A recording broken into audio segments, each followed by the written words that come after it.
We had the opportunity to study the use of Glasdegib, the hedgehog inhibitor that's approved for use in untreated AML patients, as a maintenance strategy in the post-transplant setting.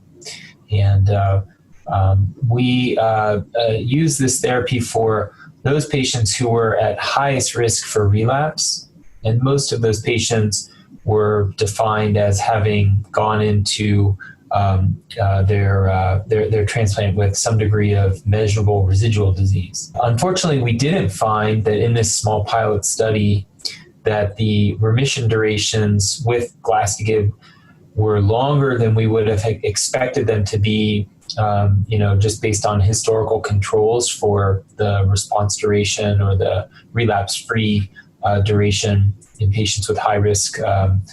disease going into a transplant. But what I think this did accomplish was, to some degree, a sense that you can do a clinical trial where you select out this high-risk population, where you define this high-risk population, and compare the outcomes in the study to expected outcomes based on historical data.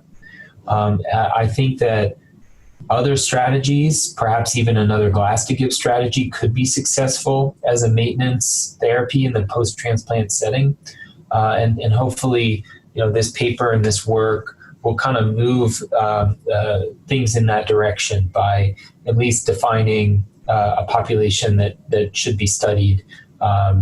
for,